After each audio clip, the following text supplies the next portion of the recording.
we have made it to video 3, almost to the halfway part. And so we have talked about so far that mental health is an important issue. Even if you are not mentally ill, you can still mentally struggle. We all have mental health challenges. Yes. We have distinguished that there is a difference between hormones and emotions, but they do affect one another. They are closely related, even though they are separate. So in this video, we are going to specifically address hormones, not necessarily from a doctor's point of view, but from practical, like common, like you're a pastor. I'm sure you've seen things that do and don't work.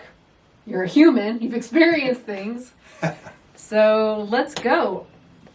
As far as hormones being maybe like out of balance, and not just like, oh, I had a Coke and that's affecting me, but like a consistent, like, you know what, maybe there's a hormonal issue. You know, are there signs that show that? Most definitely. And of course, going to a doctor, you can have tests run. And remember, doctors are practicing medicine. Yeah. So they're practicing on you, but it's good to have them help you, especially if things go to the extreme. Now, extreme means different things to different people. Okay, that's so fair. It's always good to have people that you love and trust in your life. Ask them some real questions if they'll be truthful with you concerning this issue. Because, once again, there's things that happen to us outwardly that affect us, inwardly that affect us, and things can be out of balance and things we can do to bring it in balance, but some things are so extreme, we really need to have some help, maybe some therapy, maybe some mental health exercises, or even physical treatment. So what are some things that we could look for that would maybe be like, you know what, maybe this is a hormonal issue where we should go and seek like a doctor and ask them to run tests on our hormones? I can't take it anymore! That's a good one. Over something very small. Yeah. Now that could be me just coming to the end of myself because of stress and other things. But if I have outbursts, especially consistent outburst is a sign. I'm not even going to tell you what it is. You're going to try to Google it and look it up. But outburst is a sign of a unhealthy balance, chemical somehow in your body. Things are not working right. It could be mental health alone, but probably there's something physical as well. Okay. And maybe like, okay, so normally I had not really been a person who cried a lot. And in the last 2 years, I had been dealing with some physical challenges. And I found that I was crying over really dumb stuff. You know, like, so is that like a question? Like, was my doctor right in saying, you know what, maybe we should check your hormones?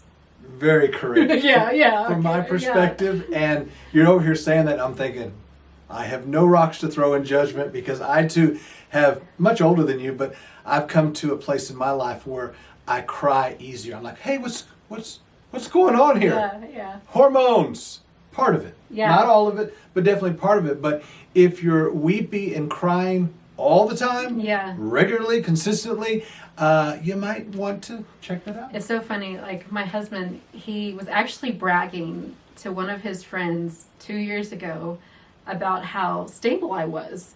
And he's like, because they were talking about their wife, and he's like, my wife is not like that. Like she is steady. I know how she's going to respond. Like, you know, and then as a lady, he's like, who are you? He's like, so I'm like, Jesus help.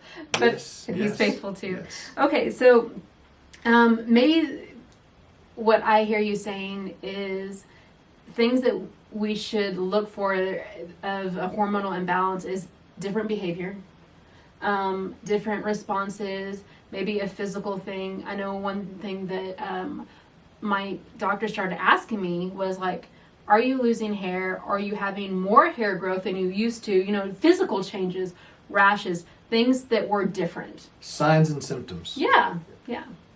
Most definitely. So if you were experiencing outbursts, if you were experiencing responses to things that you didn't normally have before, if there is hair loss or hair growth or just physical changes that are like kind of coming out of nowhere, we would suggest you go get that checked out by a doctor, right? Yes, and always remember, just because things aren't working right doesn't mean you're a bad person. Right. Just because you're going through challenges and changes, don't allow those things to take away from your true identity, who you are in God, and that because you sometimes say bad things, Yeah. you're not a bad person. Not to blame it all on hormones, but it is true. It's like teenagers. We know that they are crazy. The teenagers. Because they're going through hormonal changes that are insane. But I can testify that as I have gotten older, I'm like, ooh, we're going through some hormonal changes. Yes, yes. So we should not be so judgmental to our young adults because we're going to reap what we sow. We're going to go through it too. Okay, so that is the thing on hormones. The next video, we're going to talk about emotions, and this is probably one of my favorite subjects to talk about, probably because I'm a youth pastor and I have to deal with it on a regular basis. But there is hope. Your emotions do not have to control you, but they aren't necessarily what you think they are either. If you would like to know what I mean about that, come see the next video.